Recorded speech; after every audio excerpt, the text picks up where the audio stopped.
연예가의 궁금한 이야기 풍문으로도 쇼. 오늘 준비한 첫 번째 소식부터 만나보겠습니다. 코로나19 재확산 사태가 방송가까지 위협하고 있습니다. 지난 4월 1일 아이돌 그룹 초신성 출신 슈퍼노바 멤버 윤학 씨가 국내 연예인 중 처음으로 코로나19 확진으로 충격을 안겨준 데 이어 방송가에선 줄줄이 촬영이 취소되거나 제작이 무기한 연기되는 등 코로나19 피해가 속출했는데요. 그러나 사회적 거리두기는 지켜주시고 마음의 거리는 가까이 모아주세요. 스타들이 앞장서서 사회적 거리두기의 중요성을 강조하고 기부 행렬에 동참하는 등 자발적으로 국민들과 함께 노력한 결과 코로나19 확산세가 안정권으로 접어드는 듯 보였습니다. 그런데 코로나19가 다시 대유행 조짐을 보이고 있습니다. 코로나19 신규 확진자는 400명에 육박했습니다. 지난 8월 13일 서울과 수도권을 중심으로 시작된 코로나19 재확산 사태로 연예계 역시 심각한 위기에 빠졌습니다. 드라마에 출연 중인 배우와 스태프들이 연달아 확진 판정을 받으며 초비상이 걸린 상황. 연예계를 충격에 빠뜨린 코로나19. 현재 상황과 확진 판정을 받은 배우들의 상태. 풍문쇼에서 자세히 살펴보겠습니다.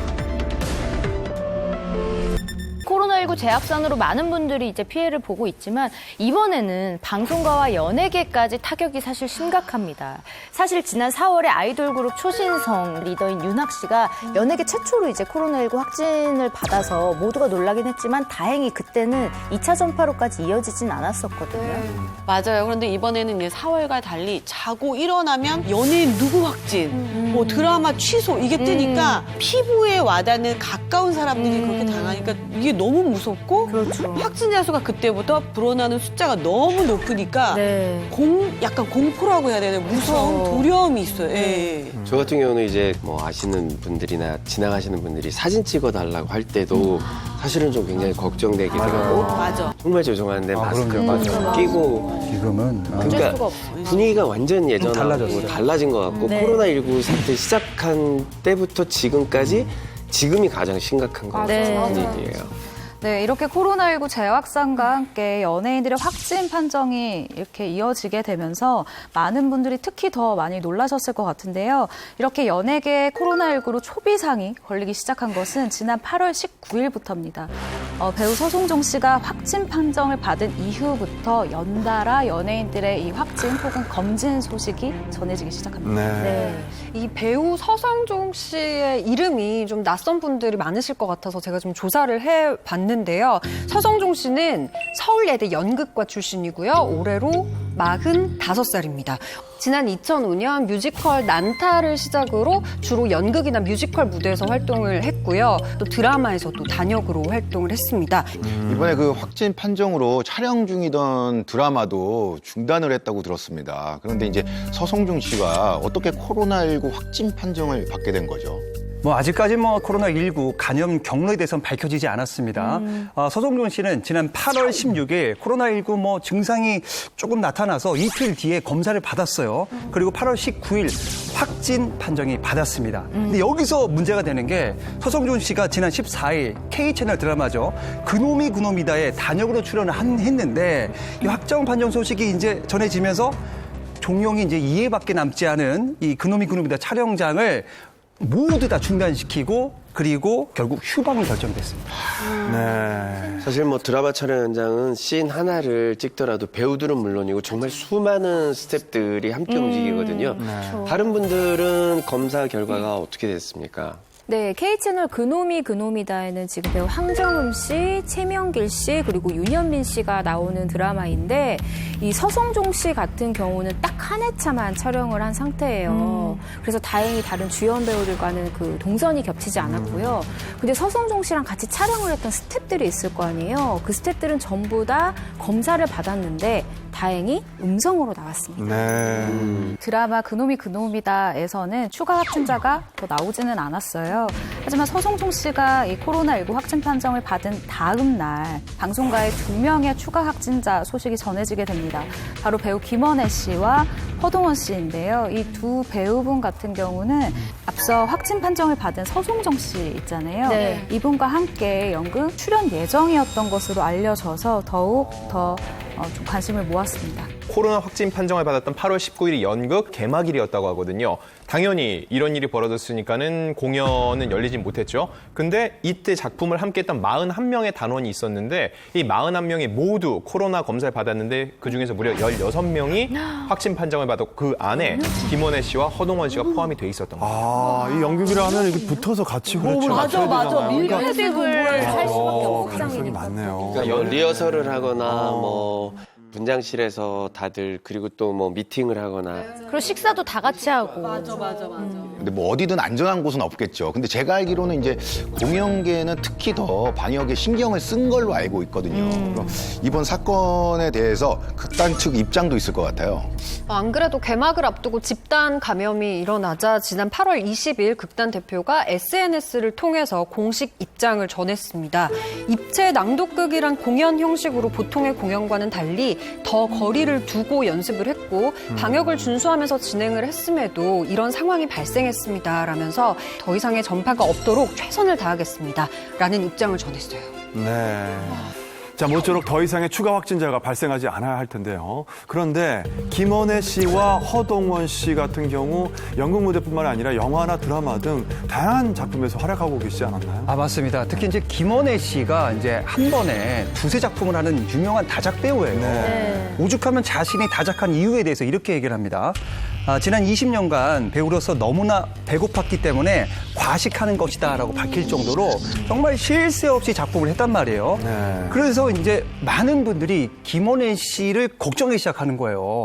하지만 천만다행으로 현재 방영 중인 제2채널 드라마죠. 우아한 친구들 같은 경우는 5일 사전 녹화를 했기 때문에 코로나19랑 전혀 상관이 없고 T채널 드라마죠. 낮과 밤은요 8월 10일 이후 촬영 스케줄이 없어 간염 경로 파악에서 제외가 됐습니다. 그러니까 허동원 씨도요 다작하는 씬 스틸러 배우로 유명한데요. 맞아요. 지난해 드라마 동백꽃 필 무렵에서 손담비 씨를 협박하는 무시무시한 사채업자로 정말 인상이 남는 연기를 했던 배우입니다. 네. 그 작품에서는 사채업자를 기억을 하시는데 범죄도시에서는 마동석 씨와 함께 팀을 이룬 형사였어요. 맞아요. 예. 근데 이분이 또 8월 26일 원래 방송될 예정이었던 K드라마죠. K채널 드라마 도도솔솔 랄라솔에도 출연할 예정이었거든요. 여기서는 원래 주인공 역을 맡은 이재욱 씨를 쫓는 남자 추민수 역으로 출연할 예정이었는데요. 이번에 코로나19 판정을 받으면서 일단 촬영에 참여할 수도 없는 상황이었고요. 이 드라마 역시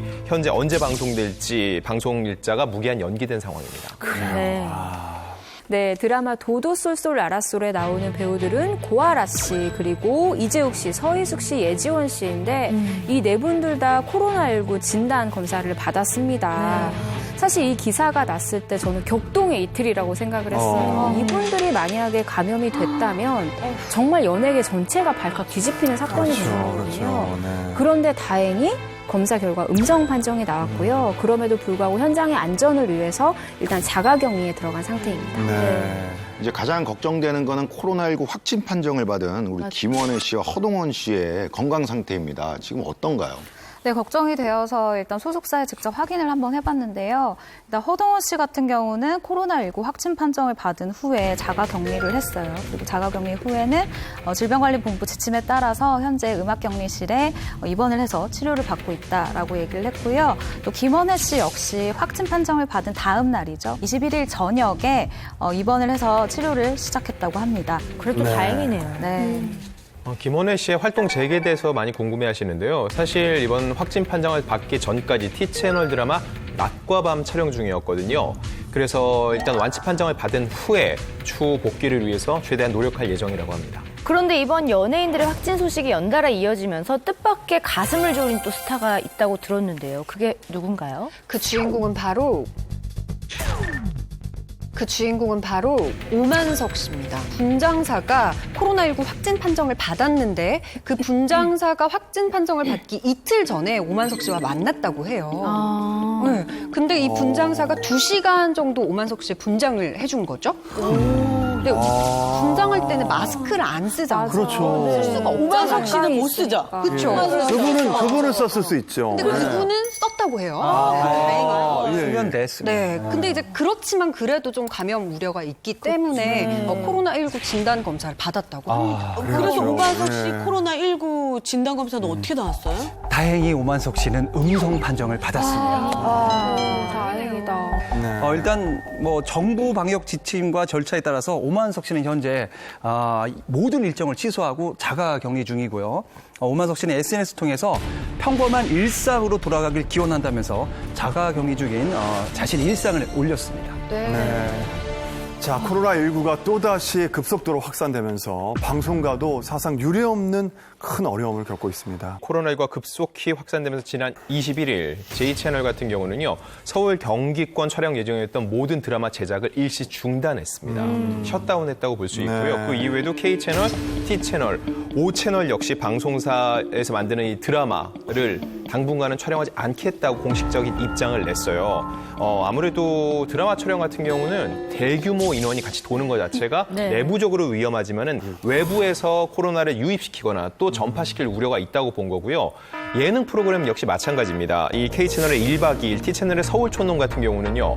이 출연진이나 제작진들이 야외 촬영을 하거든요. 그러다 보면은 맞아요. 그러다 보면은 아무래도 전파 확산 우려가 있기 때문에 촬영을 중단했습니다. 저도 주말에 이제 야외 촬영이 있었는데 하루 전날에 이제 취소 연락을 받은 적도 있고 요즘은 좀 이제 많은 사람들이 일하는 시간보다는 이제 집에 있는 시간이 좀 많아진 것 같습니다. 그러니까 뭐 그 개그맨들 공연이 또 다 취소가 됐고요. 사실. 그리고 저는 정말로 이게 좀 심각하다고 느낀 게 라디오를 갔는데 마이크를 통으로 교체하더라고요.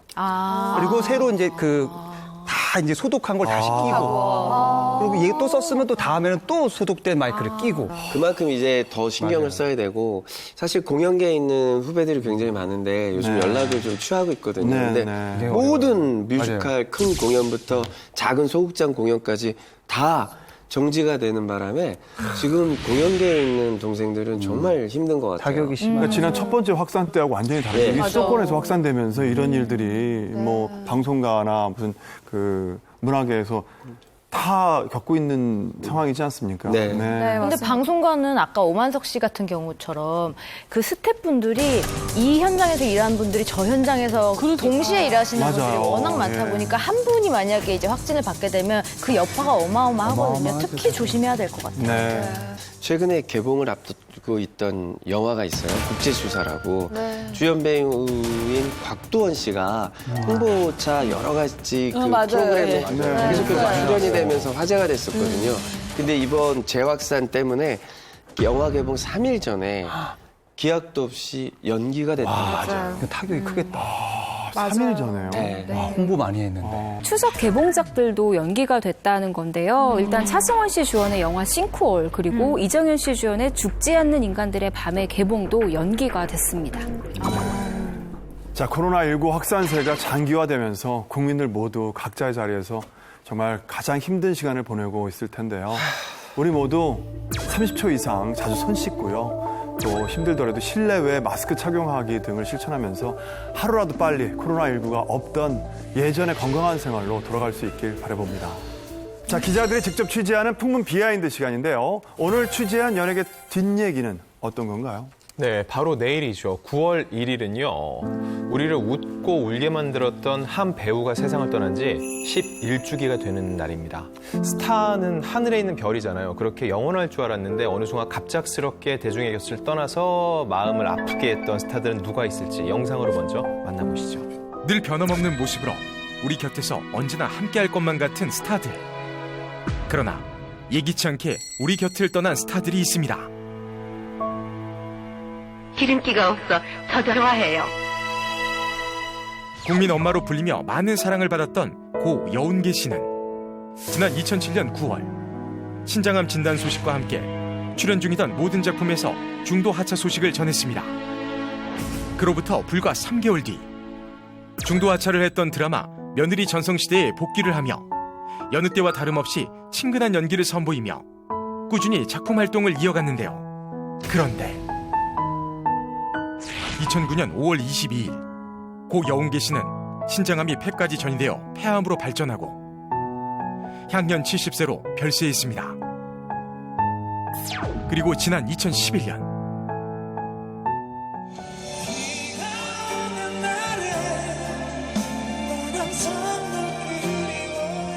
위암 4기 진단을 받고 오디션 프로그램에 출연한 보컬 그룹 울랄라 세션의 리더인 고 이문택 씨는 위암 4기 정도가 되면은 더 좋아지고 나빠지고 그러는 게 없습니다. 병마와의 오랜 싸움 끝에 2013년 2월 11일 우리의 곁을 떠났습니다. 그리고 1960년대 한 시대를 풍미했던 영화배우 고 신성일 씨는 2017년 6월 폐암 3기 판정을 받은 후 이듬해인 2018년 11월 4일 81세를 일기로 타계했습니다. 어느 날 갑자기 안타깝게 우리의 곁을 떠난 그리운 스타들의 숨겨진 뒷이야기 지금부터 풍문쇼에서 만나봅니다. 네, 많은 사람들에게 참 웃음과 또 울음을 안겼었죠. 영화처럼 찬란한 삶을 살다간 바로 고 장진영 씨입니다. 장진영 씨는 22살이었던 지난 1993년에 미스 코리아로 먼저 활동을 시작을 했어요. 이후 모델로도 활동을 하다가 연기자 데뷔를 했는데요. 97년에 K채널의 내 안의 천사라는 작품이 있었거든요. 여기 출연진들 보면 쟁쟁합니다. 정찬, 권호중, 김지수, 박주미 씨 등이 나왔었는데 모두 당시 이제 갓 활동을 시작하는 청춘 스타였는데 장진영 씨 역시 그들과 함께 활동을 하면서 권호중 씨를 짝사랑하는 신입 연구원 역할로 많은 사람들의 눈도장을 받았습니다. 저는 장진영 씨 하면은 생각나는 영화가 있어요. 영화 국화꽃 향기. 진짜 너무 좋아요. 네, 같이 박해일 씨하고 같이 나오셔가지고 정말 애틋한 사랑을 보여주셨잖아요. 네. 저도 영화 국화꽃 향기가 가장 기억에 많이 남는데요. 많은 사람들에게 배우 장진영을 각인시킨 영화지 않을까 싶어요.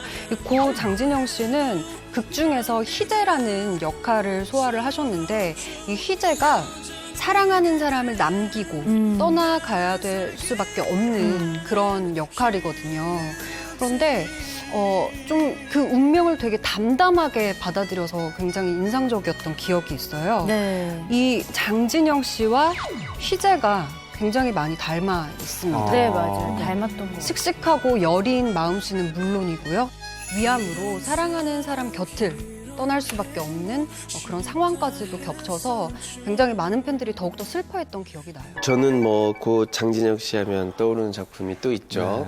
영화 싱글즈. 싱글즈가 대표적이죠. 네, 정말 털털하면서도 사랑스러운 그 고 장진영 씨만의 그 독특한 뭐라고 할까 약간 중성적인 매력까지도 보여줬다고 할 수 한국의 있어요. 맥라이언 그런 네. 느낌이었어요. 네. 저는 장진영 씨 하면은 단발머리가 그 생각이 나거든요. 그때 보여준 그 사랑스러움과 러블리함은 좀 독보적인 매력이었던 것 같아요. 네. 그리고 저는 장진영 씨가 의미가 있다라고 생각을 하는 게 사실 이때까지만 해도 영화 여주인공들 같은 경우는 남자 주인공들이 좀 서포트를 해줘야 빛이 나는 좀 이런 한정적인 역할이 많았잖아요. 근데 장진영 씨 같은 경우는 본인이 캐릭터를 찾아가서 본인이 좀 스스로 빛났던 여배우였다고 생각을 해요. 그런 점에서는 정말 평가할 만한 분이라고 생각을 합니다. 네. 저는 고 장진영 씨 하면은 그 뛰어난 그 엄청난 연기력을 잊을 수가 없습니다. 그 여우주연상도 한두 번 받은 게 아닌 걸로 기억하고 있어요. 네. 장진영 씨가 1997년부터 본격적인 연기 활동을 시작했다고 말씀드렸는데 불과 4년 만에 첫 여우주연상을 받아요. 그 영화가 바로 소름입니다. 이 영화를 보면 그야말로 장진영 씨 연기 때문에 소름이 돋는데요. 네. 허름한 아파트에서 사라진 아이에 대한 아픈 기억 그리고 남편의 구타로 불행한 삶을 사는 여자를 연기했는데 저 연기를 하면서 정말로 사람이 피폐해지지 않을까 싶을 정도로 처절하게 무너지는 모습을 보여주거든요. 이걸로 바로 청룡 영화상 여우주연상을 맨처 받았고요. 그 다음에 2003년 같은 영화제에서 싱글즈로 두 번째 여우주연상을 받습니다. 3년 동안 두 번의 여우주연상을 받는다는 건 당대 최고의 여배우라는 맞아요. 하나의 증거라고 볼 수 있고요. 그리고 2006년에는 또 다들 연애참이라는 제목으로 기억하시죠? 연애 그 참을 수 없는 가벼움으로 대한민국 영화대상에서 여우주연상을 수상하기도 했어요. 이렇게 젊은 시절에 단기간에 여우주연상을 휩쓴 여배우는 아직까지도 저는 장진영 씨 외에는 없는 것 같아요. 고 장진영 씨의 유명한 광고가 생각이 납니다. 다 한 번쯤 들어보셨을 거예요. 이렇게 열심히 일한 당신 떠나라. 맞아요. 이게 생각이 나네요. 이게 그 이후로 약간 유행어가 됐어요. 맞아요. 예. 정말 예뻐요. 예. 지금 봐도 너무 예뻐요. 그리고 장진영 씨 저 머리 스타일 있잖아요. 되게 유행이에요. 저거 그때 엄청 유행했습니다. 맞아요. 예. 열심히 일하는 당신을 떠나라. 진짜 아름답다. 우리 그립네요, 장진영 씨. 네, 맞아요. 사실 이 영상에서 보시다시피 그 배우는 외모에서 주는 그 이야기들도 있잖아요. 장진영 씨 같은 경우에는 굉장히 우아하고 청순하면서도 한편으로는 굉장히 거칠고 투박한 면도 다 소화할 수 있는 그러니까 그런 이미지를 가진 몇 안 되는 여배우 중에 한 명이었는데 광고계에서도 마찬가지로 이러한 이미지로 사랑을 정말 크게 받았습니다. 이상준 씨가 이야기하신 이 H카드 광고 외에도 지금은 여러분들이 아마 김연아 씨로 생각을 하고 계시는 그 광고 바로 바람의 여신으로 유명한 이 에어컨 광고도 맞아. 기억나요. 네, 그리고 김혜애 씨의 유행어죠. 놓치지 않을 거예요. 이 화장품 광고도 사실은 장진영 씨가 2003년부터 무려 6년 동안이나 장기 모델을 했었던 그런 브랜드예요. 맞아요. 사실은 뭐 톱스타들이 출연했었던 그런 광고도 굉장히 많이 찍었었던 그런 배우 중에 한 명입니다. 네. 고 장진영 씨는 데뷔 이후 늘 작품 속에서 새로운 캐릭터를 보여주면서 연기력과 대중의 사랑까지 두 마리 토끼를 다 잡은 배우로도 유명했는데요. 그러던 지난 2008년 고 장진영 씨가 위암 진단을 받았다는 소식이 전해져서 모두를 놀라게 했습니다. 네, 저도 당시 소식을 접하고 정말 안타까워했었던 기억이 나는데요. 위암 진단을 받게 된 거는 2008년 9월 22일이었어요. 저도 당시에 그 봤던 기사 내용에 따르면 이 장진영 씨가 촬영 현장에서 소화가 잘 안 된다. 소화가 잘 안 되고 뭔가 더부룩하고 뭔가 위에 뭔가 뭉쳐있는 것이 있는 것 같다. 그리고 이상하게 조금만 일해도 피곤하다. 이런 증상을 주변 분들한테 호소했었다라는 그런 기사를 본 적이 있거든요. 그래서 병원에 갔는데 바로 진단을 받게 된 거예요. 그래서 24일 바로 병원에 입원해서 이 항암 치료를 시작하게 됩니다. 저희가 지난 7월에 방송에서 이제 고 장진영 씨가 이미 위암 말기 판정을 받았는데 당시 그 매니저분이 장진영 씨가 지금 본인 몸 상태를 모른다면서 그 기자님들이 일일이 찾아다니면서 기사화하지 말아달라고 부탁했다는 그 일화를 안진용 기자님이 말씀을 하셨었잖아요. 그게 계속 기억에 남더라고요. 이 고 장진영 씨가 당시에 정말 자신의 몸 상태를 몰랐던 거죠. 진짜 몰랐던 것 같아요. 사실 장진영 씨 생전에 한 방송에서 이제 관련 다큐멘터리를 방송한 적이 있는데 그때 장진영 씨가 전화 인터뷰를 했거든요. 그때 이런 얘기를 해요. 실제로 몸이 안 좋았던 것 같다. 주변에서 처음부터 자세히 설명을 안 해주셨고 시간이 지나면서 차츰 말을 해주는데 많이 안 좋았던 건 사실인 것 같다라고 밝혔거든요. 그리고 말기암이라는 그 한간의 소문에 대해서는요. 모르겠다. 정확히 말씀 못 들었다라고 답을 했어요. 이거 자체가 마지막까지도 주변에서 장진영 씨 당신은 살 수 있습니다. 그러니까 희망을 가지세요라고 그런 메시지를 주고 싶었던 것 같아요. 저도 기억나는 게 당시 장진영 씨가 이렇게 투병 중이실 때 그 김건보 씨 콘서트를 찾아가서 약간 호전이 됐다 이런 기사를 접한 적이 있어요. 네. 근데 당시 상태가 정말 많이 호전되지 않으셨나요? 일단 아까 앞서 이야기할 때 2008년 9월 22일에 본인의 그 진단을 받았다라고 얘기를 했잖아요. 그래서 9월에 바로 본격적으로 항암 치료를 시작을 했습니다. 이 항암 치료를 시작하면서 한방 치료를 통해서 호전이 되고 있다라는 소식을 전하기도 했었는데 뭐 3차, 4차 항암 치료를 받은 것까지는 알려진 상태였어요. 그리고 지난 2008년 11월 달에 그 장진영 씨의 측근에 따르면 간단한 산책이라던가 운동 정도는 할 수 있을 정도로 몸 상태가 그래도 좀 좋아졌다라는 이야기를 했었죠. 고 장진영 씨도 자신의 건강 상태가 호전되고 있다라고 직접 언급한 부분이 있는데요. 거의 정상적인 평상시와 같은 생활을 하고 있다. 등산도 하고 영화도 보고 가끔 쇼핑도 좀 한다. 더 건강하고 아름다워진 모습으로 나중에 인사드리도록 하겠다라고 할 정도로 건강 상태가 호전되고 있다라고 직접 느끼신 거죠. 네. 사실 그 영화 위주로 활동을 했잖아요. 드라마보다요. 영화계 충무로 사람들은 장진영 씨 얘기하면요 영화 청년을 많이 얘기를 해요. 네. 왜냐면은 이 영화가 당시 출연료도 엄청났지만 제작비가 그 당시에는 블록버스터라고 할 만큼 엄청나게 많은 제작비가 투입이 됐거든요. 어찌 보면 실패하면 안 되는 영화였어요. 근데 흥행에 참패를 합니다. 그 이유 중에 하나가 원래 대한민국 최초 여류 비행사의 얘기를 했는데 일각에서 이 여류 비행사가 친일파였다는 논란이 제기되면서 영화가 참패를 했어요. 근데 그 시기에 장진영 씨가 본인이 그때가 내 연기 인생에서 가장 힘든 시기라고 말을 많이 했었거든요. 그때의 여파, 그때의 마음고생이 나중에 본인이 발병하는데 큰 도화선이 된 거 아니냐라고 얘기를 했는데 이 청년이라는 작품이 참 아이러니한 게 남자 주인공이 누군지 아세요?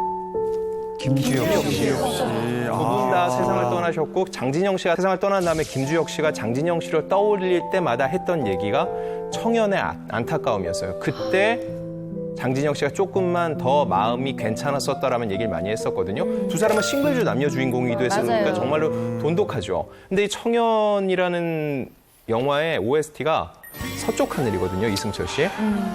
근데 이 서쪽 하늘이요, 아까 우리가 잠깐 영상에서 봤던 울랄라 세션의 이문택 씨가 그 경연곡 중에서 굉장히 심금을 울리면서 불렀던 그런 곡 중에 하나인데 그 당시 본인이 장진영 씨의 그런 슬픔을 알기 때문에 더 처연하게 그 곡을 불러서 많은 사람들한테 공감을 불러일으켰었어요.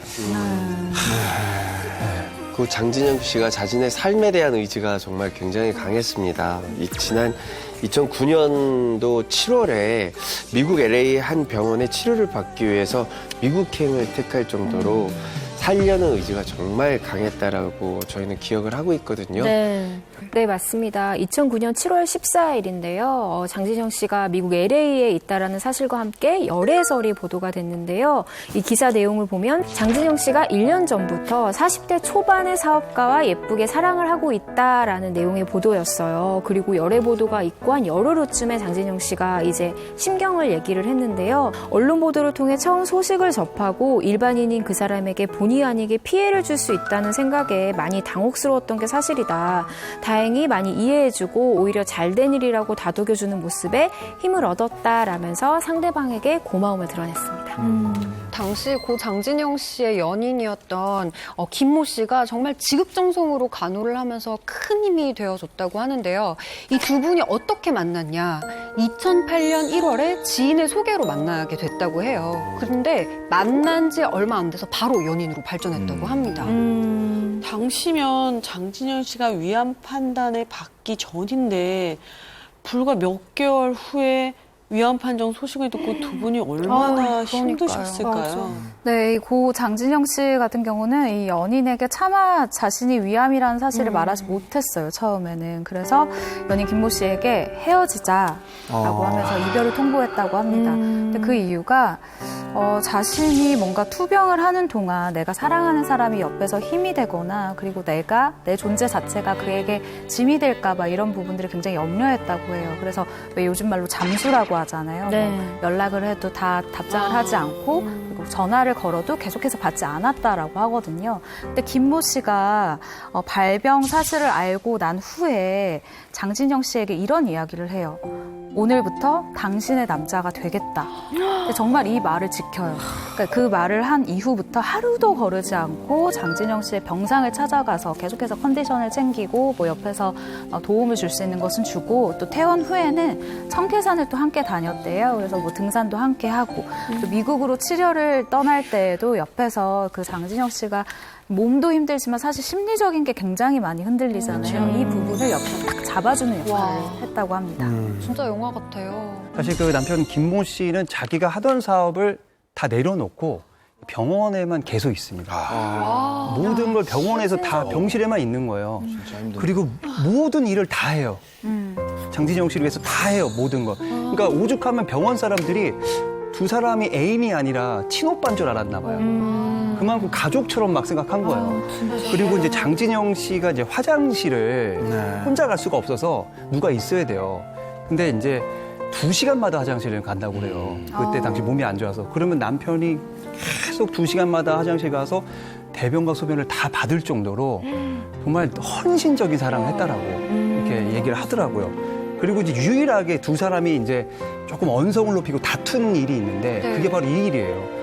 매일 장진영 씨가 이제 뭐 버섯이나 뭐 이런 식이요법 때문에 뭐 그런 걸 먹잖아요. 네네. 너무 힘들어하니까 삼겹살 같은 게 너무 먹고 싶다고 안 된다고 하다가 삼겹살 하나 먹었는데 너무 좋아하는 거예요. 그것 때문에 다툰 거예요. 절대 먹으면 안 된다. 그게 유일하게 다툰 일이다라고. 마음 아파. 그러니까요. 국화꽃 향기 같은 그런 순애보적 사랑을 보여주신 장진영 씨 남편분이 어떤 분인지 궁금해요. 네, 고 장진영 씨의 남편 김모 씨는요, 제2대학 사진학과를 졸업을 했고, 이후 미국 일리노이 주립대 대학원 경영학 석사 과정을 이수한 인재입니다. 과거 S건설의 상무이사로 일한 적도 있고요. 제2대학교와 K사이버대학의 겸임교수를 역임했다고 전해졌어요.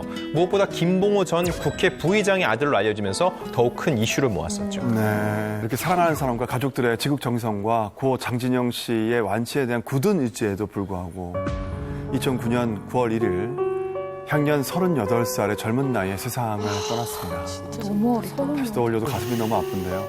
당시 연예계에서 가장 눈부시도록 빛나는 별을 잃은 슬픔이 정말 엄청났었죠. 네. 네. 저는 그 더욱더 좀 슬펐던 게요. 그때 장례식에 참석을 했었는데 네. 그때 4일장이었어요.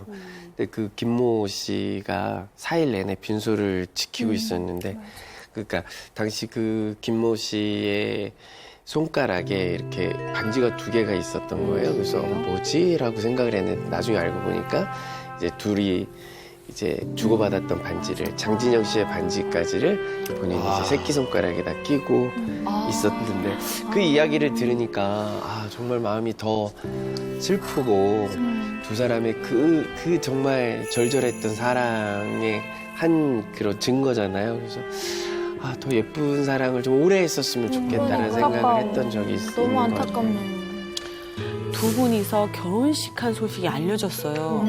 그래서 두 사람을 둘러싼 풍문이 굉장히 많았다고 들었거든요. 이건 무슨 일인가요? 당시 고 장진영 씨와 남편인 김모 씨의 결혼 사실이 뒤늦게 알려졌기 때문에 누리꾼들 사이에서 좀 곱지 않은 시선이 있었는데요. 아무래도 고 장진영 씨가 당시에 톱배우였기 때문에 재산을 노리고 혼인신고를 한 게 아니냐라는 게 이제 그들의 생각이었어요. 근데 이에 대해서 김모 씨가 혼인신고를 한 이유를 설명했습니다.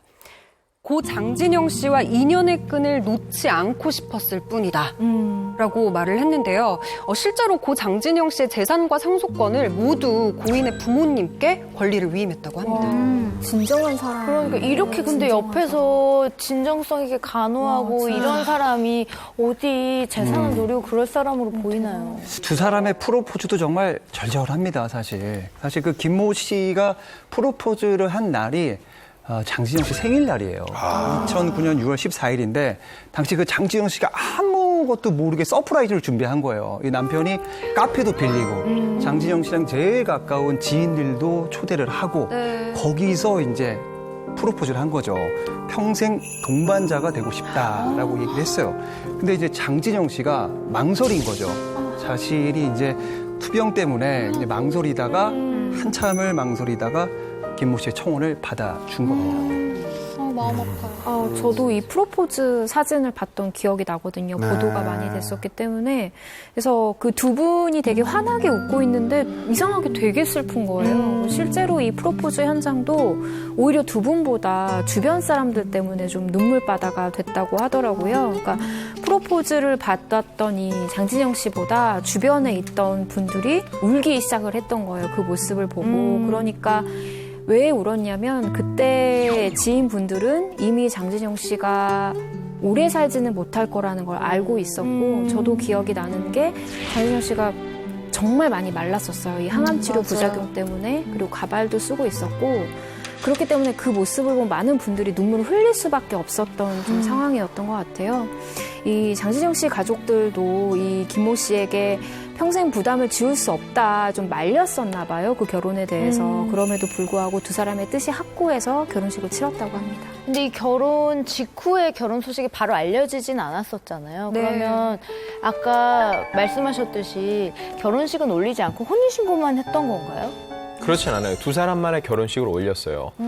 2009년 7월에 장진영 씨가 치료를 위해서 LA에 간 적이 있었는데 당시 김 씨가 미국에 같이 갔었어요. 그리고 미국으로 넘어가서 얼마 되지 않은 후에 네바다주의 라스베가스에서 둘만의 결혼식을 교회에서 올렸습니다. 사실 라스베가스는요, 전 세계에서 결혼 제도가 이제 합법적으로 결혼할 수 있는 이게 가장 간소화되어 있는 곳이거든요. 결혼 증명서 발급도 쉽고요. 아무래도 두 사람이 장진영 씨에게 시간이 많지 않았기 때문에 이곳을 택한 게 아닌가라는 생각이 들고요. 장진영 씨가 세상을 떠나기 4일 전에 미국에서 떼온 결혼 증명서 그리고 장진영 씨의 신분증으로 혼인신고를 마쳤다는 사실이 고인이 떠난 다음에 세간에 알려지면서 더욱 화제를 모았습니다. 이 남편분께서 이 장진영 씨가 사망하고 한 3개월 후쯤에 이 장진영 씨와의 러브 스토리를 하는 에세이를 발간을 했어요. 이 제목이 그녀에게 보내는 마지막 선물이라는 건데 이 출간 이유에 대해서 이렇게 설명을 하는데 이것도 좀 뭉클합니다.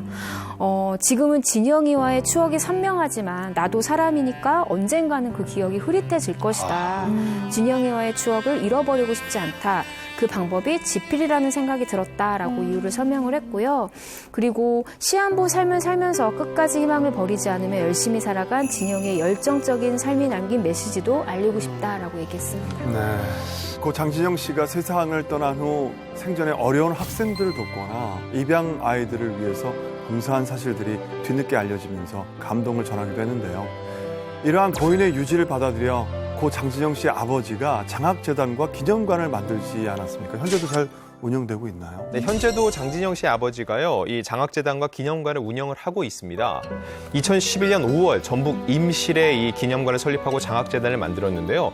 평소에도 장진영 씨가 어려운 학생들을 돕고 싶다는 뜻을 많이 밝혀왔었나 봐요. 그래서 장진영 씨의 3주기였던 지난 2012년에는요, 제2대학교 장학금 1억 원, 그리고 2015년에도 동일대학교에 장학금 5천만 원을 기부를 했고요. 지난해에도 그리고 임실군에 장학금 1억 원을 기탁하는 등 장진영 씨는 우리 곁을 떠난 지 꽤 오래됐지만 그가 남긴 선한 영향력은 아직도 주변에 좋은 이런 영향을 끼치고 있습니다. 네. 우리 곁을 떠난 스타들을 추억해보고 있는데요. 또 병마와 싸우다가 안타깝게 우리 곁을 떠난 그리운 스타 누가 계실까요? 이분처럼 한 올 흐트러짐 없이 자신의 삶을 영위하다 가신 분은 없는 것 같습니다. 2017년 4월 9일 향년 67세로 타계한 배우 김영애 씨입니다. 김영애 씨. 국민 어머니 하면 뭐 여은계 씨도 계시지만 이 김영애 씨도 빼놓을 수 없는 분이신데 특히 영화 애자에서 암에 걸려서 먼저 세상을 떠나야 하는 엄마 역할 연기를 하시는 걸 봤을 때 정말 너무 슬펐죠. 지금도 가슴이 뭉클합니다. 예. 네, 고 김영애 씨 같은 경우는 1971년 M채널 3기 공채 탤런트로 데뷔를 했는데요. 생전에 출연한 작품이 무려 200여 편에 달한다고 합니다. 200여 편에 달한다고 합니다. 사실 중견 여배우 하면은 저희가 기억하기를 어머니 캐릭터나 엄마 이미지로 기억을 하잖아요. 근데 김영애 씨가 특별했던 이유는 스펙트럼이 정말 넓은 여배우였다는 거예요. 냉철한 커리어 우먼부터 자상한 어머니 역할까지 폭넓은 연기를 선보였습니다. 어떤 역을 던져도 와 무슨 연기의 배가 연기에 장인이 있다 그러면 정말 김영애 선배님이 떠오를 정도로 정말 대단한 활동을 하셨었거든요. 2012년 무렵부터 고 김영애 씨가 암투병 중이라는 사실이 알려지면서 꽤 힘든 시간을 보내셨거든요. 네, 맞습니다. 김영애 씨 같은 경우는 지난 2012년도에 M채널 드라마 해를 품은 달 촬영 도중에 췌장암 초기 진단을 받았다고 합니다. 근데 이게 어떻게 된 일이냐면 이제 드라마 촬영 중에 그 김영애 씨가 황달 증세로 응급실을 가게 된 거예요. 근데 간 김에 이제 연세도 있으시니까 한번 검사를 받아보자 해서 검사를 받았더니 췌장암을 발견하게 됐다고 합니다. 근데 췌장암은 초기에 발견하는 게 쉽지 않거든요. 왜냐면 이게 통증이 없고 이제 증세가 없기 때문에 거의 말기에 발견하는 경우가 많은데 김영애 씨는 초기에 발견하셨어요. 예. 네, 진짜 함소원 씨의 말처럼 고 김영애 씨의 주치의가 이건 천운이다라고 할 정도로 조기에 잘 발견이 됐다고 하고요. 이후에 고 김영애 씨가 한 언론과의 인터뷰에서 췌장암이라는 사실을 처음 알았을 때 심경에 대해서 전했습니다. 보통 드라마에서는 암 판정을 받게 되면 제가 정말 암이에요? 하고 다시 물어보잖아요. 그쵸. 네. 그런데 실제로는 그냥 허탈한 웃음이 나오면서 멍하더라라고 심경을 밝혔습니다. 또 제 기억으로는 드라마 해푼달에서 고 김영애 씨가 권력을 위해서 이제 주인공 한가인 씨의 죽음을 사주하는 대왕 대비 윤 씨 역으로 맞아요. 열연을 펼치셨거든요. 네. 당시에 이제 종영까지 끝까지 출연하신 걸로 알고 있는데 언제 암 수술을 받은 거죠? 네, 정확히 언제 수술을 했는지는 알려지지 않았는데요. 확실한 거는 해를 품은 달 종영 이후에 이 수술을 했다고 해요. 당시 그 김영애 씨의 몸무게가 50에서 51kg 정도 나갔는데 이 수술 후에 10kg이 빠졌으니까 대략 40kg 정도 나갔던 거잖아요. 이거에 대해서 이제 선생님께서 표현한 적이 있으신데 이 몸의 수분이 다 빠져나가서 내 몸이 나무 껍데기 같았다라고 얘기하신 적이 있으세요. 제가 그 당시 되게 열심히 취재할 때에서 정확히 기억하는데 시청률 40%가 넘어가면서 맞아요. 생방송을 방불케 하는 촬영 현장이었어요.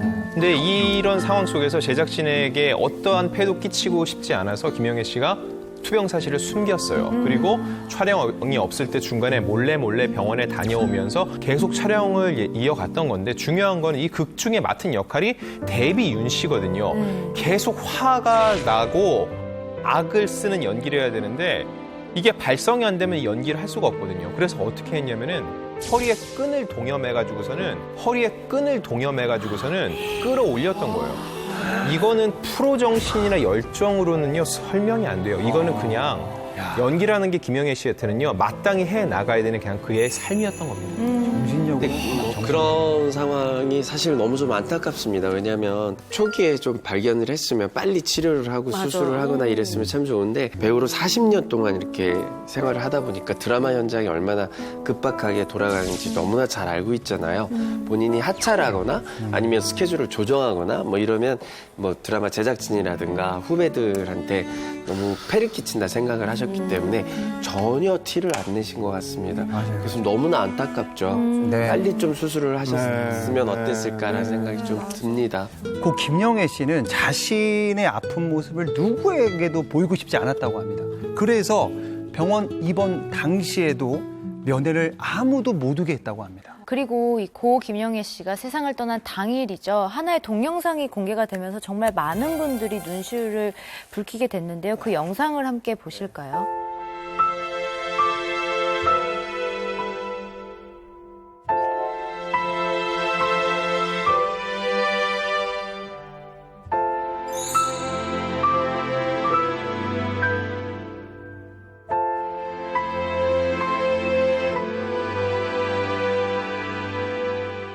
선생님 수고하셨습니다. 사랑합니다. 근데 저 영상이 사실은 제작진이랑 감독들이 선생님 그냥 집에 들어가서 빨리 쉬라고 얘기를 했었거든요. 근데 김영애 씨가 끝까지 나는 촬영장에 남겠다라고 하고 계셨던 거예요. 연기 열정이 대단하신 분이에요. 네. 김영애 씨는 사실 이때 3에서 4개월 정도밖에 살지 못할 것 같으니 이제 정리를 하셔라라는 의사의 시한부 선고를 받은 상태였어요. 근데 그럼에도 불구하고 이 시한부 선고를 받은 상황에서 K채널 드라마죠. 이 월계수 양복점 신사도 출연을 강행을 했다고 합니다. 하지만 이 김영애 씨가 드라마 촬영을 시작한 지 2달 만에 의료진에서 정말 말리기 시작한 거예요. 정말 안 된다. 그러니까 건강을 더 챙기셔야 할 때다라고 하면서 드라마 촬영을 그만하셔라라고 권유를 했다고 합니다. 그런데 이 김영애 씨가 이 연기에 대한 열정이 정말 대단했던 것 같아요. 내가 가고 나면 세상에 남는 건 작품밖에 없다라고 이야기를 하시더라고요. 그래서 이 약속했던 이 50부를 모두 촬영을 하고 이제 마지막 퇴근길을 하게 됐는데 외출증을 그때마다 끊어서 드라마 촬영 현장을 오갈 정도로 정말 불타는 연기 열정과 혼을 보여줬습니다. 아니 시한부 선고라는 게 전 이해가 안 되는 게 췌장암을 초기에 발견하셔서 수술을 하셨어요. 네. 그런데 왜 3개월, 4개월밖에 못 산다고 시한부 선고를 받으신 거예요? 췌장암이 재발하면서 시한부 선고를 받았는데요. 제가 기자 생활을 하면서 쓰지 못한 기사 중에 하나가 이거였어요.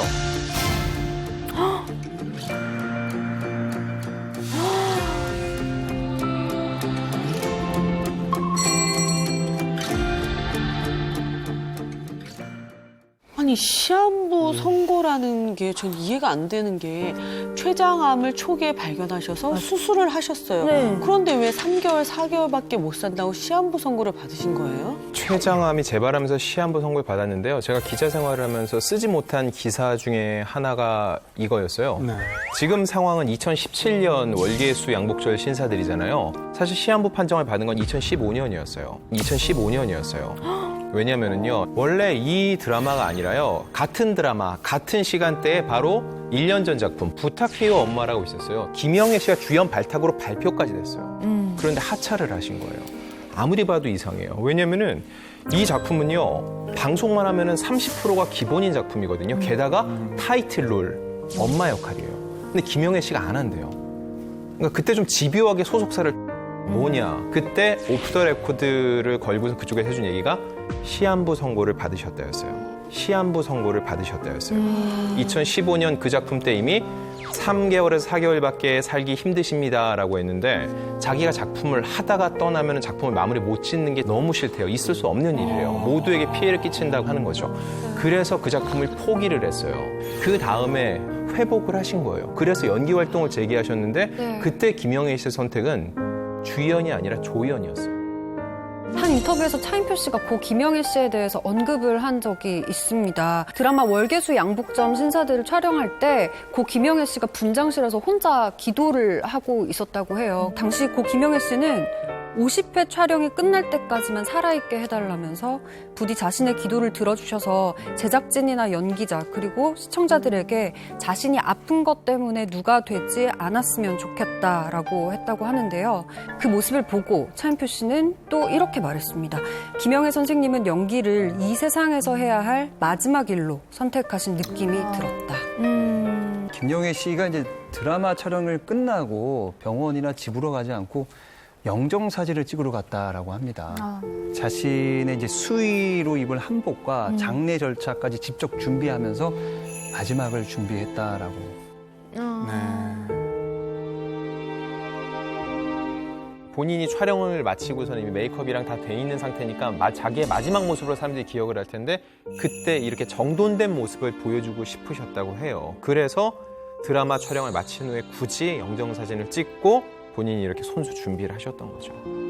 김영애 씨 같은 경우는 확실히 후배들에게 사랑받는 선배였다라는 생각이 들어요. 그 이유가 돌아가시기 전에 10월에 입원을 했었을 때 정말 후배 여배우들이 많이 왔대요. 배우 정경순 씨, 그리고 염정아 씨, 문정희 씨 이분들이 정말 돌아가면서 김영애 씨를 이렇게 좀 많이 챙겼대요. 뭐 식사라던가 뭐 말동무라던가. 그리고 제가 꼭 얘기하고 싶은 분이 있다면 기생충에서 이정은 씨 다들 아시죠? 이정은 씨 같은 경우는 이 월계수 양복점에서 그 김영은 씨와 마지막 작품에서 이 작품을 함께한 분이에요. 어느 정도로 막 많이 찾아갔느냐면 김영애 씨가 당시에 취재진한테 이런 얘기를 하셨어요. 내가 죽거든 궁금한 게 있으면 정은이나 아니면 정경순한테 가서 찾아봐라. 얘들은 다 알고 있다라고 얘기를 할 정도로 특히 이 두 분은 정말 많이 가서 말동무를 했었던 거예요. 또 특별한 일화가 하나가 더 있는 게 김영애 씨의 그 영정사진을 함께 골랐대요.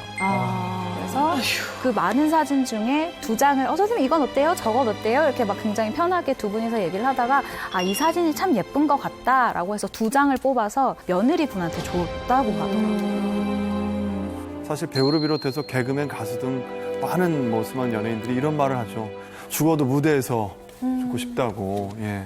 고 김영애 씨는 생애 마지막까지 훌륭한 연기를 펼치고 떠나셨는데요. 그 뜨거운 열정과 노력 마음속에 영원히 기억하도록 하겠습니다. 현장에 나와 있을 때 내가 연기할 때 얼마나 행복한지를 정말 절실하게 다시 느꼈던 그런 시간입니다. 고 김영애 씨의 이야기를 하다 보니까 저는 이분이 또 떠오르네요. 우리의 영원한 공주님이죠. 고 김자옥 씨입니다. 네. 거울 속에 보이는 아름다운 이렇게 내 촬영하지 얼굴. 않았는데 노래가. 그래서 발랄했던 아니 제가 것 지금 같은데. 발랄하게 하고 싶은데 김자옥 씨 너무 보고 싶어가지고. 네, 태진아 씨가 평상시에 이 김자옥 씨랑 친분이 있었다고 해요. 그래서 가수를 한번 해보는 게 어떻겠냐라고 제안을 해서 실제로 1996년 11월 가수로 데뷔해서 이 탄생한 곡이 공주는 외로워거든요. 이 공주는 외로워가 수록된 앨범이 무려 얼마나 팔렸냐? 60만 장이나 팔렸어요. 60만 장이 대박인데? 거의 대박이었다니까요. 와, 대박인데 60만 장이면? 선풍적이었어. 제가 그때 중학생이었는데 뭐 수학여행을 가면 전부 다 이제 그 떼창으로 그 노래를 따라 부를 정도로 너무너무 히트를 했었거든요. 그게 기억이 나네요. 그러니까 김자옥 씨가 나오셔서 이렇게 한마디면 저희는 너무 행복했어요, 진짜. 재밌었지. 대리만족? 그래서 거울 딱 끄내셔서 막 이런 식으로 맞아. 너무 좋아했어요, 진짜. 맞아요. 사실 요즘에 연예인들 사이에 부캐가 굉장히 유행이잖아요. 네. 제가 생각했을 때 이 부캐의 원조는 맞아. 김자옥 씨의 공주가 아닌가라는 생각이 들 정도로 그 당시에 정말 모든 나이 연령을 따지지 않고 사랑받았던 캐릭터입니다. 그럼 이 이미지는 언제 얻게 되냐? 1996년으로 거슬러 올라갑니다. 당시 김자옥 씨가 원래 배우시잖아요. 근데 M채널의 오늘은 좋은 날이라는 개그 프로그램에 출연을 하셨습니다. 여기에서 이 코너가 있어요. 세상의 모든 딸들. 여기서 공주병에 걸린 여고생 역을 맡았어요. 그래서 너 나한테 홀딱 반했지. 또 이런 대사나 예쁜 애라고 그러지 말고 콕 집어서 자옥이라고 그래라는 이런 대사들이 유행을 시켰는데 여기서 제일 이쁜 애 누구? 자옥. 콕 집어 소원이라고 얘기해줘. 뭐 이런 거예요. 나한테 홀딱 반했지? 예, 네 거 하지 말고 예쁜 자옥이 거 그래. 그 이외에도 나궁 그리고 미나자 같은 유행어가 좀 돌았었는데 다들 나궁, 미나자는 나궁은 나공주. 나는 공주다. 줄임말. 나는 공주. 그리고 또 미녀는 나야 나 자옥이. 아니에요? 뭡니까? 일단 나궁은요, 맞아요. 나 공주야. 맞아. 그리고 미나자는 미안해, 나 자옥이야. 약간 비슷하게 맞췄는데. 이것도 홍석천 씨가 살려준 건데. 잘라야 돼. 미안해, 나 자옥이야. 미안해, 나 문어야.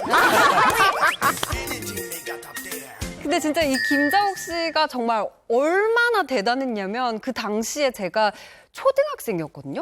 근데 그때 각 학교에 다 공주병들이 한 명 이상씩은 다 있었는데 반에 한 명은 꼭 있어요. 맞아요. 공주병이라는 말이 유행을 했어요. 맞습니다. 그래서 너 제 공주병이야? 맞아요. 그 공주병이라는 말이 이때 나온 걸로 기억을 맞아요. 하거든요. 고 김자옥 씨는 요즘 젊은 친구들도 많이 알고 있습니다. 예, 이유는 이제 2009년 시트콤 지붕 뚫고 하이킥에서 이순재 씨하고 이제 비밀 연애를 하는 학교 교감 역으로 출연을 하셨어요. 그때 엄청난 인기를 끌으셨죠. 네. 이 지붕 뚫고 하이킥이 김자옥 씨에게 더욱더 애틋하고 남다른 작품이에요. 왜냐면은요. 대장암 수술 이후 처음으로 출연했던 복귀작이었거든요. 김자옥 씨가 2008년 4월 말에 건강검진에서 대장암이라는 사실을 알게 되고 그때 이제 치료를 받기 시작을 한 겁니다. 평소 친하게 지내던 병원 원장의 권유로 이제 받게 됐는데 처음 건강 검진 속에서 대장암이 발견된 겁니다. 네, 2008년 7월입니다. 김자옥 씨의 측근이 한 인터뷰를 봤는데 김자옥 씨가 이렇게 이야기를 했다고 해요. 암을 발견하고 놀랐지만 암은 극복할 수 있는 병이라고 생각해요. 라면서 이 특유의 굉장히 긍정적이고 에너지 있는 이런 모습을 보여줬어요. 그리고 당시 초기에 대장암을 발견한 이 김자옥 씨는 아주 발빠르게 수술과 치료를 받았고요. 수술 후에도 한 달에 한 번씩 방사선 치료도 잘 받고 또 항암 치료를 또 주사를 맞으면서 굉장히 잘 이어왔다라고 합니다. 그런데 지난 2013년 8월 M채널 무릎팍도사에 출연한 고 김자옥 씨가요. 대장암이 몸 곳곳에 전이된 정말 안타까운 소식을 전했습니다. 당시 고 김자옥 씨의 말에 따르면요. 치료 후 3년 정도는 괜찮았는데 2012년 4월 임파선에 조그마한 혹이 발견됐어요. 대장에서 임파선으로 전이가 됐고 심지어 폐까지 암이 전이돼서 추가 항암 치료를 받았어요.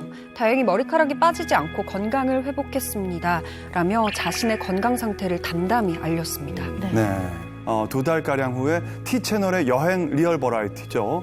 꽃보다 누나에 출연을 한다는 소식을 듣고 정말 건강이 많이 좋아지셨구나라는 생각을 했었거든요. 네. 예. 저도 그렇게 생각을 했어요. 그 당시 출연한 모습에서 힘든 내색 하나도 안 하고 밝으면서도 그 특유의 소녀 같은 그런 모습을 보여서 정말 많이 쾌차했구나 했는데 사실 저는 살짝 걱정도 했습니다. 왜냐하면 이렇게 좀 많이 걷다 보면 뭐 있는 벤치에서 잠깐 쉬고 뭐 나 좀 누웠다 갈게 뭐 이런 장면이 언뜻 있었는데 선배님 좀 힘드신가라는 생각을 좀 해서 조금 걱정은 했긴 했거든요. 근데 본인은 자신의 건강 상태에 대해서 대수롭지 않게 주변 사람들한테 다 괜찮아 이렇게 주변 사람들을 배려하면서 신경 쓰지 않게 하려고 하는 그런 모습이 아직도 기억이 납니다. 여기에서 본인의 오랜 투병 생활에 대해서 직접 언급한 내용이 있어요. 그 내용을 보면은요. 몇 년 동안 주사 맞고 항암 치료를 하면서 두려움이 생기고 위축됐다. 늘 움츠러들어 있었고 자신이 없었다라면서 신경을 내비치기도 했는데 한번 생각을 해보세요. 나영석 PD의 예능 중에서 유일하게 시리즈가 없는 게 꽃보다 누나입니다. 왜 그럴까를 생각해 봤을 때 김자옥 씨의 빈자리를 누구도 채울 수 없다고 나 PD가 판단한 부분도 저는 분명히 있었을 거라고 생각이 들어요. 네, 꽃보다 누나가 2014년 1월에 종영을 했는데 여러분도 기억하시겠지만 김자옥 씨가 정말 건강한 모습을 보여줬잖아요. 네. 그래서 안심을 하고 있었는데 10개월 뒤인 2014년 11월 16일에 이 고 김자옥 씨의 비보 소식이 전해졌는데요. 일단 사인으로 알려진 것은 대장암이 폐로 전이가 되면서 이 합병증이 생겼던 거예요. 결국 투병 생활 끝에 세상을 떠났습니다. 이 많은 사람들이 김자옥 씨의 갑작스러운 부고 소식에 굉장히 안타까워하고 마음을 다쳤는데요. 이 소식이 마음에서 가시기도 전에 또 다른 충격적인 소식이 들려왔어요. 다름 아닌 김자옥 씨의 동생인 S채널의 김태우 아나운서가 직접 밝힌 내용인데요. 2008년 당시 김자옥 씨가 대장암을 조기에 발견한 것이 아니라 이미 대장암 4기로 넘어가기 직전인 3기 상태였다는 겁니다.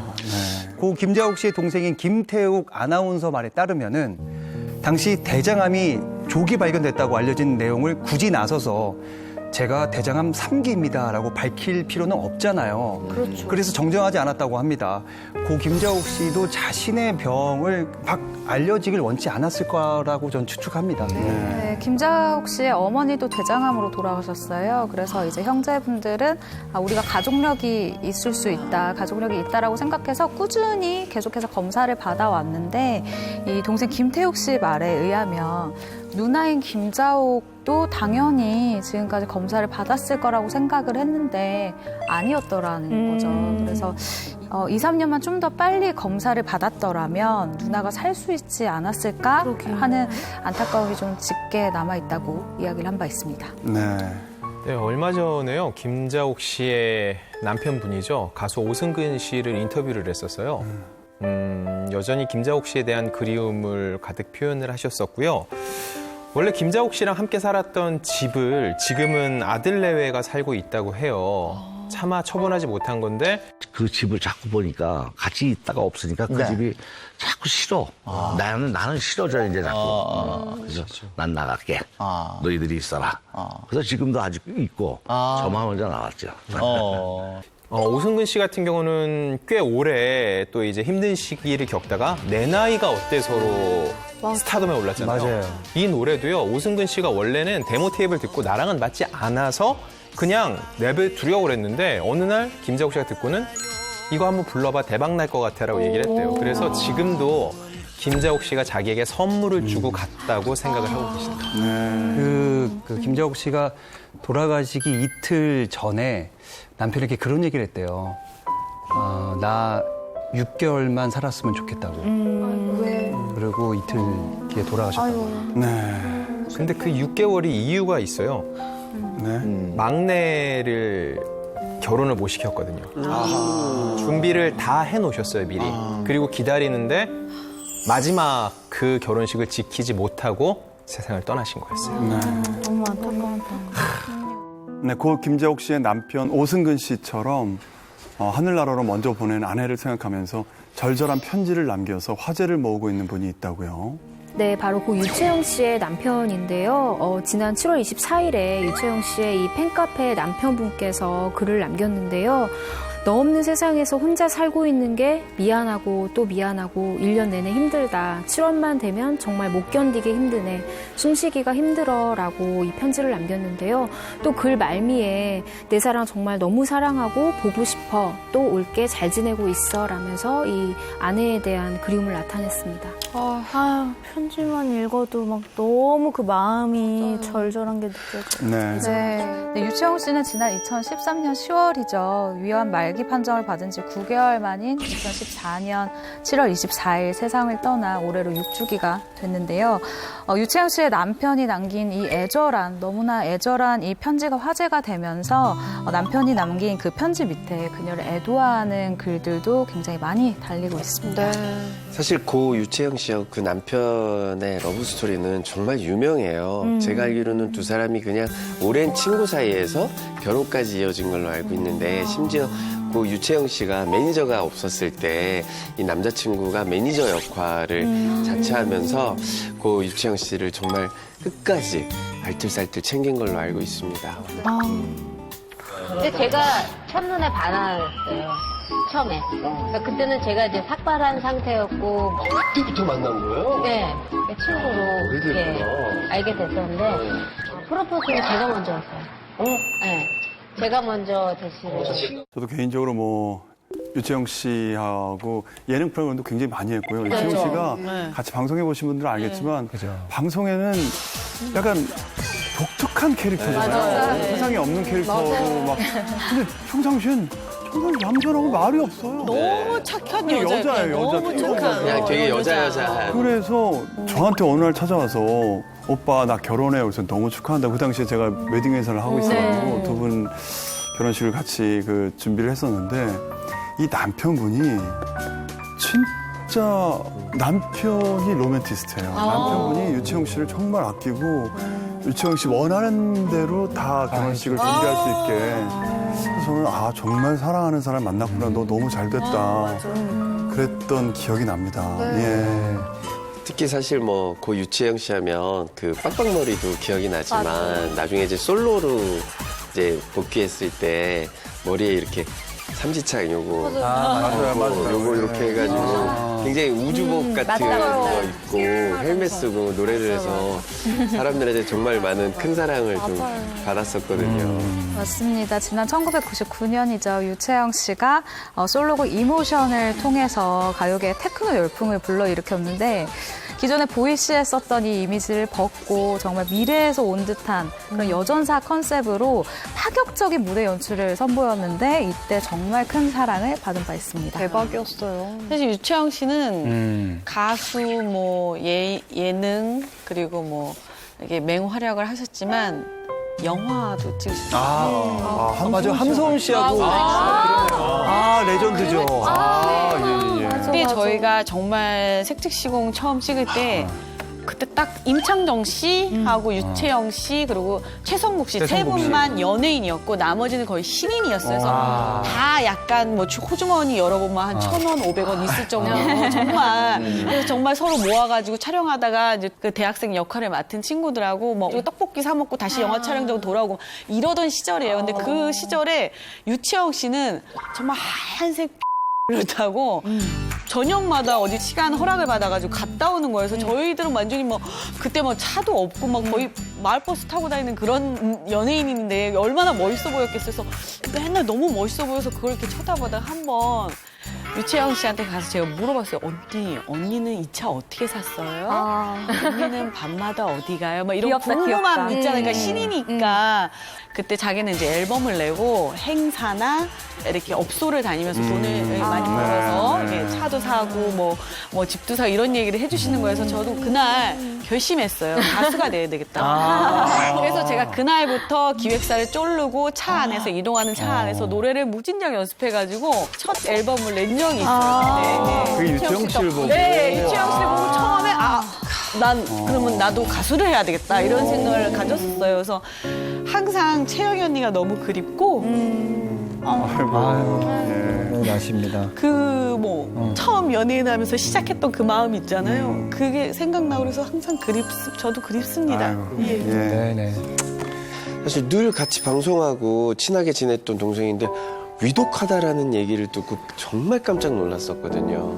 통상적으로 유명인이 몸이 아프다 하면은 발병 소식이 알려지고 투병 과정이 어느 정도 알려지면서 대중이나 팬 입장에서도 마음의 준비를 좀 하게 되거든요. 근데 이런 과정이 완전히 결여되고 곧바로 위독하다, 사경을 헤매고 있다라는 얘기가 나오니까 대중들 입장에서는 깜짝 놀랄 수밖에 없는 거예요. 5번 줄 알았어요. 그래서 맨 처음 초창기 기사 내용을 보면은요.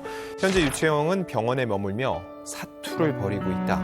위암 말기 판정을 받아 수술을 받았으나 호전되지 않아 사경을 헤매고 있다라고 전했습니다. 네, 이렇게 기사화되게 된 사연이 있어요. 이때가 2013년 10월인데 이 유채영 씨가 위암 판정을 받고 수술을 했는데 이게 수술 중에 이미 암세포가 다른 곳으로 퍼진 것, 그러니까 전이된 거를 발견하게 된 거예요. 그래서 일부 암세포만 제거를 하고 결국은 수술을 끝낼 수밖에 없었거든요. 그래서 이후에도 꾸준히 항암 치료를 받으면서 이 노력을 했는데도 불구하고 병세는 좀 계속 안 좋아졌다고 합니다. 그래서 안타깝게도 2014년 7월 24일에 이 눈을 감았는데요. 이때 이 곁에서 지켜봤던 동료분들이 있어요. 그러니까 남편분도 있었지만 이 배우 김현주 씨, 그리고 개그우먼 박미선 씨, 그리고 또 송은이 씨가 옆에서 지켜보고 있었다고 합니다. 근데 안타깝게도 유언이 없었다고 합니다.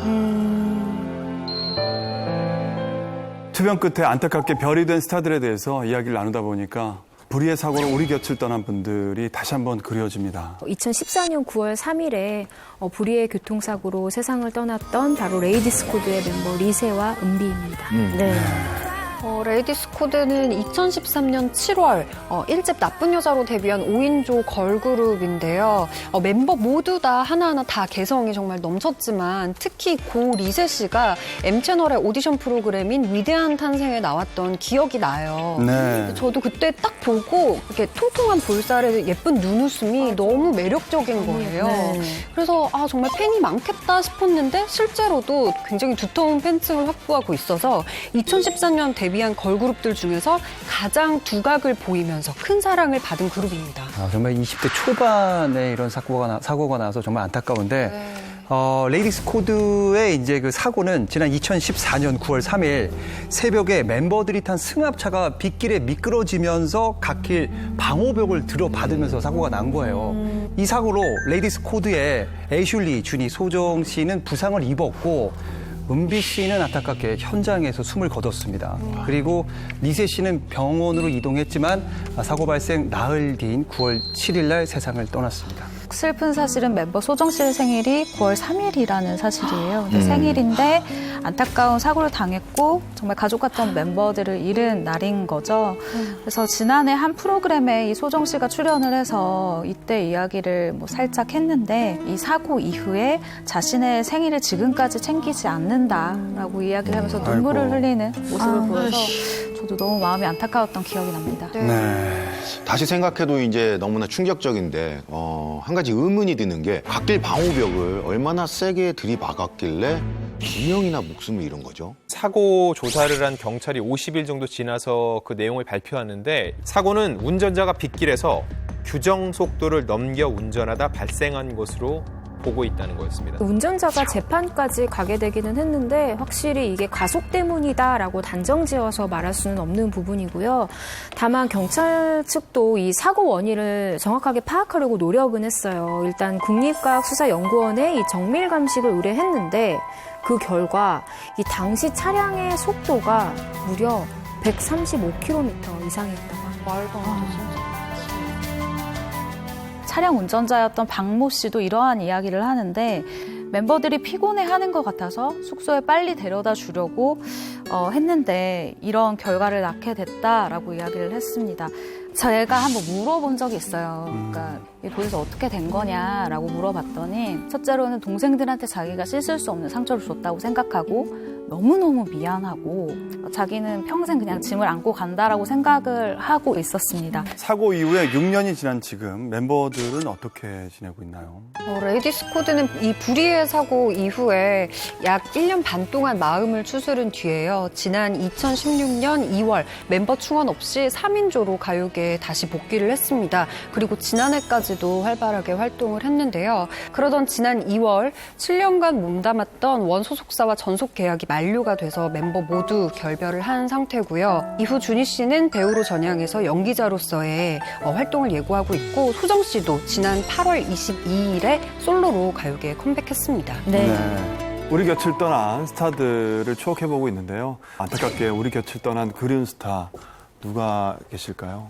지난 2001년이었죠. 14살의 어린 나이에 혜성처럼 등장했던 고 조엔 씨 많이 기억하실 텐데 그분 역시 안타까운 비보를 전했습니다. 맞아요.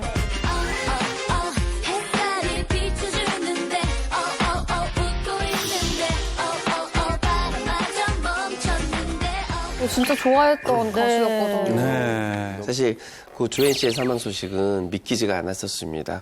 한동안 국내 활동을 접고 고향인 미국에서 잘 지낸 줄 알았거든요. 근데 오랜만에 들은 소식이 뭐 사망 사고라서 많은 팬들이 정말 충격을 받았던 사건이죠. 사실 저한테는 조엔 씨가 좀 특별한 게 조엔 씨가 처음 라디오 방송을 하는데 주영훈 씨랑 같이 했어요. 근데 주영훈 씨가 첫 마디가 조엔 씨한테 함소원 닮았다라는 말을 했어요. 근데 그 라디오를 제가 듣고 있었어요. 근데 그게 정말 조엔 씨랑 완전 똑같았어요. 진짜 닮았어. 굉장히 친했었는데 이 소식 듣고 되게 힘들었어요. 저 그때. 네, 조엔 씨 같은 경우는 2005년에 이 전속계약 위반 소송에 휘말린 적이 있어요. 그러다가 2007년에 최종적으로 조엔이 소속사에 4억 5천만 원을 배상하라라는 판결을 받았습니다. 그 후로 국내 활동을 중단을 하고 이 미국으로 떠났는데 이 본인의 꿈을 포기할 수가 없었던 거예요. 그래서 2012년에 이 오디션 프로그램인 슈퍼스타 K4에 출연을 해서 이 이룰 수 없었던 꿈을 이루려고 했는데 안타깝게도 예선에서 탈락을 했습니다. 네, 미국으로 돌아간 조엔 씨는 LA에 위치한 한 물류센터에서 회계 담당 직원으로 근무를 하면서 아주 평범하게 일상을 살고 있었습니다. 그런데 이 미국 시간으로 2014년 11월 25일 오후 5시 30분경 퇴근 중에 불의의 교통사고를 당해서 중환자실로 이송이 됐지만 혼수 상태에 빠졌다는 안타까운 소식이 전해져서 모두를 충격에 빠뜨린 바 있습니다. 너무 놀랐었어요. 맞아요. 네. 사고 당시 고 조엔 씨의 아버지가 밝힌 사고 내용에 따르면은 조엔 씨가 자가 운전으로 퇴근을 했는데 회사를 나온 지 5분 만에 교통사고가 났다라고 얘기를 합니다.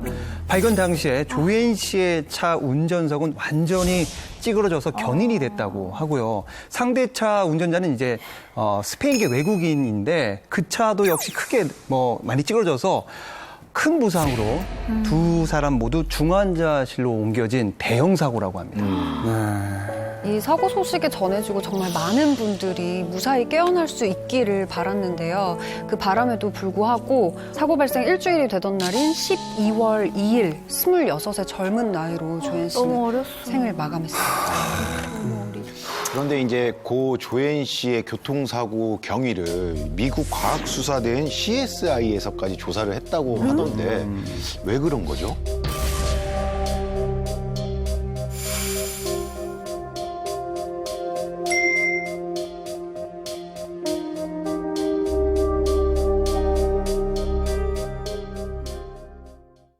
그런데 이제 고 조엔 씨의 교통사고 경위를 미국 과학수사대인 CSI에서까지 조사를 했다고 하던데 왜 그런 거죠? 사실입니다. 정말 안타까운 게요. 조엔 씨의 사인을 밝힐 만한 단서가 없는 거예요. 예를 들어서 증인, 블랙박스, CCTV가 다 없었던 거죠. 근데 이 사고 경위를 밝혀야 되니까 미국의 과학수사대인 CSI까지 넘어간 건데 그럼에도 불구하고 부검을 했지만 정확한 사고 원인은 밝힐 수 없어서 더욱더 안타까움이 컸습니다.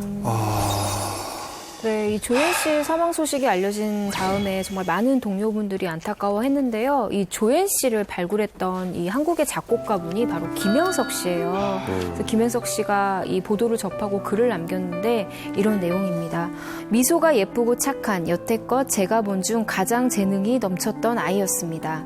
잘 가 조엔. 그곳에서 편히 쉬렴 사랑한다라고 적으면서 애도의 뜻을 밝혔고요. 그 조엔의 친오빠 분께서 누구냐면은 이 테이크 출신의 이승현 씨예요. 이승현 씨가 2016년 프로그램에 나와서 이 동생 얘기를 하면서 눈물을 보이기도 했습니다. 네. 자, 불의의 사고로 세상을 떠난 스타들 중 저는 이분을 잊을 수가 없습니다. 저는 제 삶에서 가장 좋아하는 뮤지션이 누구냐라고 한다면 이분을 늘 꼽고 있는데요. 비운의 천재 뮤지션이죠. 가수 고 유재하 씨도 사고로 우리 곁을 떠났지 않습니까? 네. 처음 느낀 그대 눈빛은 혼자만의 오해였던가요? 맞습니다. 고 유재하 씨는요, 채 피어나기도 전에 저버린 천재 음악가로 기억되고 있어요. 네. 사실 제 학교 선배님이시기도 한데요. 한양대학교 작곡가 출신입니다. 1987년에 본인의 앨범을 발표하기 전에는요, 84년에는 조용필 밴드인 위대한 탄생 키보드 주자로 활약을 했고요. 그리고 86년에 그룹 김현식과 봄, 여름, 가을, 겨울의 개건 멤버로도 활동을 했었습니다. 전설의 뮤지션, 이 수식어를 달고 있는데 모두가 인정하는 몇 안 되는 분인데요. 이분은 1987년 8월에 본인 나이 26의 첫 번째 앨범인 사랑하기 때문에를 발표를 했거든요. 그런데 이 기쁨을 만끽하기도 전에 채 3개월도 되지 않아 불의의 사고로 세상을 떠났습니다. 네. 유재하 씨가 어떤 사고를 당하게 된 건지 궁금합니다. 네, 지금으로부터 34년 전이죠. 1987년 11월 1일 유재하 씨가 강변북로 부근에서 친구가 몰던 승용차를 타고 함께 가다가 마주오던 택시와 정면으로 부딪혀서 현장에서 숨을 거두게 됩니다. 네, 지난 2017년입니다. 유재하 씨가 세상을 떠난 지 30년이 되던 해에 2살 터울의 친형이 인터뷰를 통해서 이런 이야기를 한 적이 있는데요. 유재하 씨의 마지막 날에 대한 이야기입니다. 1987년 10월 31일 오후 5시 30분께 유재하 씨가 당시 수술을 받고 집에서 쉬고 있던 이 친형에게 볼에 뽀뽀를 쪽 하고 집을 나가요. 네, 이런 이야기를 하는데 형 잠시 나갔다 올게. 가수 됐다고 동창이 찾아왔는데 빨리 해치우고 올게 라고 했는데 이 모습이 이제 가족이 기억하는 유재하 씨의 마지막 모습이 된 거죠. 이 고 유재하 씨의 교통사고가 더 논란이 되고 조금 더 안타까운 이유가 뭐냐면 음주운전에 의한 교통사고였다라는 거예요. 이 유재하 씨랑 친구 성모 씨가 이 함께 술을 마신 뒤에 이 친구 성모 씨가 운전대를 잡았는데 이 성모 씨가 운전한 차량이 중앙선을 넘어서면서 맞은편에서 오던 택시랑 들이받아버렸대요. 그래서 현장에서 사망을 한 안타까운 사건이었습니다. 근데 이제 고 유재하 씨의 그 불후의 명곡이죠. 사랑하기 때문에 이 노래 있잖아요. 이 노래는 저도 매년 가을마다 듣고 또 사랑에 실연을 당했을 때 또 차에서 혼자 듣는 노래 너무나 좋아하는 노래인데 근데 이 노래가 그 발표 당시에는 큰 빛을 못 봤다고 하던데 사실인가요? 맞아요. 네, 사실입니다. 고 유재하 씨의 사랑하기 때문에는 발표했을 당시에는 전혀 주목을 받지 못했다고 알려져 있어요. 그 이유가 다름 아닌 음정이 불안하다. 그리고 음악이 어렵다라는 그런 평가를 받았기 때문이라고 하는데요. 심지어 음정 불안의 이유로 여러 번 방송 심의에서 탈락을 해서 여러 번 또 반려가 됐다고 합니다. 목소리가 워낙 특이하시니까. 하지만 이제 깨달아요.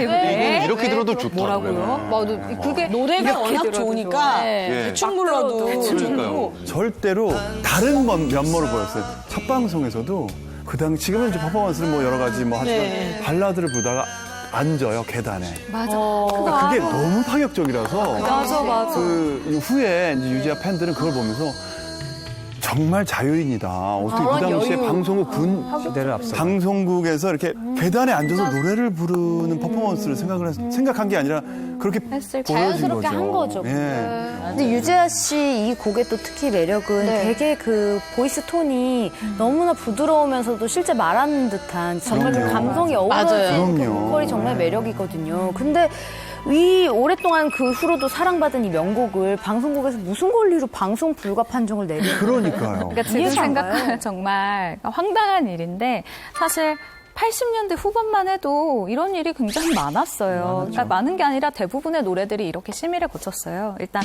봄, 여름, 가을, 겨울의 멤버 김종진 씨 그리고 유희열 씨가 입을 모아서 이런 이야기를 하는데 그 당시만 해도 일단 방송사에서 가창심이라는 걸 봅니다. PD들이 그래서 PD들이 모여서 이 가수의 노래 실력을 말 그대로 심의를 하는 거예요. 그런데 유재하 씨의 음악을 들은 이 PD분들 입장에서는 이거는 그냥 일반인의 실력과 그렇게 크게 차이가 없다. 그러니까 노래 실력이 굉장히 좀 불안하다라는 평을 한 거예요. 그래서 가창력이 떨어진다라는 이유로 방송 불가 판정을 받았다고 합니다. 자, 고 유재하 씨가 떠난 후에도 이렇게 뒤늦게 재평가를 받는 이유가 있을 것 같은데요. 네. 근데 이렇게 음악이 재평가를 받게 된 건요. 그 하나의 명반에 있던 타이틀곡인 사랑하기 때문에가 아니라 또 다른 노래가 라디오 방송에 나온 후였어요. 이 노래는 바로 지난 날이었습니다. 지난 날을 난 후회임없이 영원히 간직하리. 이 노래죠. 여기 역시 옛날 사람들. 여러분 이 노래를 이건요 정말 요즘 분들도 이 노래 얼마나 좋아하는데 맞아요, 가수들이 다 얼마나 다 많이 리메이크하고 가수분이. 근데 이 노래가 라디오에서 전파를 탔는데 당시만 해도 라디오는 별밤이라든지 여러 가지 음악 프로그램에서 새로운 노래를 발굴하고 들려주는 주요 코스였거든요. 그때부터 대학생들이 유재하의 명반은 머스트헤브, 반드시 가져야 되는 앨범으로 섬기면서 그때부터 유재하에 대한 붐이, 재평가가 다시 일어나기 시작했다는 겁니다. 네. 아무튼 고 유재하 씨의 그 죽음 이후로 고인의 가족이 고 유재하 씨의 이름을 딴 음악 경연대회를 만들었잖아요. 그래서 정말 많은 유명 뮤지션들이 이 음악 경연대회를 통해서 데뷔를 하게 됐습니다. 근데 저도 사실은 그 개그맨 시험 보기 전에 유재하 가요제에 제가 시험 봤다가 떨어졌거든요. 진짜 가수하고 싶었구나. 네, 제가 작곡한 곡을 그 당시에는 테이프로 해서 예선 심의를 받았어요. 그런데 이제 저는 떨어졌는데요. 떨어졌잖아. 아까 전에 딱 들었는데 그럼 유재하 그 가요제가 아무나 나갈 수 있나? 신청은 아무나 할 수 있어요. 신청은 아무나. 가격 조건이 없어요, 신청은. 근데 그 당시에 제가 너무 유재하 씨를 좋아해서 나는 이분처럼 그 멋진 곡을 만들고 싶다고. 우리 시대에는 유재하 씨를 동경하는 분들이 정말 많았어요. 맞아요. 지금까지도 그렇고요. 맞아요. 네. 유재하 씨의 음악적 업적을 기리기 위해서 1989년에 고 유재하 씨 아버지가 유재하 음악 장학회를 설립을 했고요. 그리고 매년 유재하 음악 경영대회를 개최 중인데 올해 벌써 31번째입니다. 여기서 이제 나온 출신 가수들이 뭐 조규찬 씨, 유희열 씨, 루시드 폴, 방시혁 씨가 계시네요. 방시혁. 갑작스럽게 우리 곁을 떠나 가슴속 영원한 별이 된 스타분들을 추억해봤는데요. 생전 아름다웠던 모습, 뜨거웠던 열정, 저희가 영원히 기억하도록 하겠습니다. 진실이 알고 싶은 풍문이 있으십니까? 여러분의 궁금증이 풀릴 때까지 넓고 깊고 흥미로운 풍문으로쇼는 계속됩니다. 여러분, 감사합니다. 또 돌아가겠습니다. 수고하셨습니다.